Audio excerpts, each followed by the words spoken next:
We're looking at ways to get more stylistically interesting sentences written. So if you turn to page 117, I'm going to take on cumulative, periodic sentences, balance, and parallelism. So it sounds like a lot, but again, it's not tricky stuff. This is anything that you can do. It's simple.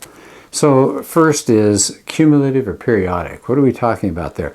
Generally, people tend to do what's called a cumulative sentence. They have their main idea first, and then they add to it. So they may say, she sat there tapping her foot.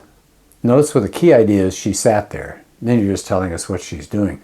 Try some periodic sentences where the main idea comes at the end, not the beginning. So here are some examples that'll do it. Try writing a sentence that starts despite. So here's an example. Despite the bad weather, comma, she went for a run. Okay, so that she went for a run is the main idea, but you're putting it at the end, and you're drawing attention to it by putting it that way. So that's pretty simple. Can I just move on? Letter B, balanced sentences. What are we talking about with a balanced sentence? Well, think about a balance is where something is equal on two sides of like a scale of something. So a balanced sentence is really pleasing to a reader because you have one set of ideas and then maybe a semicolon or a comma and a conjunction and a second set of ideas. And those ideas are balanced as far as what each is weighed according to how many words are in each part. So here's an example. Speech is silver, silence is golden. Do you see the semicolon? Three words, and they're even set up the same way. Something is something, semicolon, something is something. Here's another one. Love not pleasure, semicolon, love God. Don't do this, do this. Here's another one. Let us never negotiate out of fear, but let us never fear to negotiate. Do you see the comma but? Let's not do this, but let's do this. How about the one that Martin Luther King wrote? This is the third line down. I want my children known not by the color of their skin, but by the content of their character. That's a wonderful line there. He doesn't want them known by the color, that's a noun, of the skin, that's a prepositional phrase, but by the content, noun, prepositional phrase. Really a nice pattern there. And then I said try your own. Now let's get down to parallelism.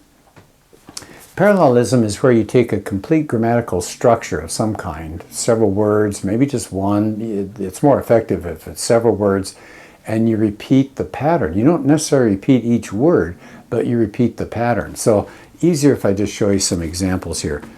Abraham Lincoln, in his Gettysburg Address, talked about government of the people, by the people, and for the people. Do you hear those? There are three prepositions, of, by, and for, and then it ends with the people, the people, the people. Do you hear the repetition? That's very catchy. It becomes a rhythmic beating almost that is very pleasing to the ear. Here's another one. Winston Churchill in World War II wanted to compliment British airplane pilots who shot down, just a few of them, shot down a lot of German airplanes and saved the British Empire from being invaded by the Nazis in World War II. So when the fighting was over, he said, never was so much owed by so many to so few. Now, before I talk about that, I mean, imagine if somebody that wasn't as skilled as Churchill, they might say, we really appreciate just a handful of pilots that were able to shoot down a lot of Germans. That's not as good. Look what he said. So much is owed to by so many, in other words, the whole British Empire, to so few, those pilots. I just think that's a very effective way to write. Okay, so I will skip over those. Now, what are you going to do under number 2 at the bottom of the page? I have given you samples that look pretty parallel in these sentences, but there's always some problem. So I'm going to do one of these for you and see if you can fix it and then do the rest yourself. She tried to do too many things. Keep house, bring up her children, president of the bank, and go to evening college. Now, do you see there are 4 things that she's doing, that she's talking about here? She's keeping house, she's bringing up kids, she's president of the bank, she goes to evening college. Okay, but the way the pattern is set up, there are 3 items out of these 4 that follow the same pattern, and one does not follow the pattern. Read it again and see if you can figure it out.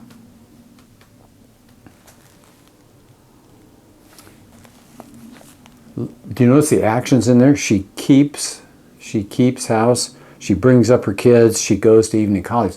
What's the one part that does not have a verb? President of the bank. So what if you change it, and it doesn't have to be exactly like this, but how about something like this?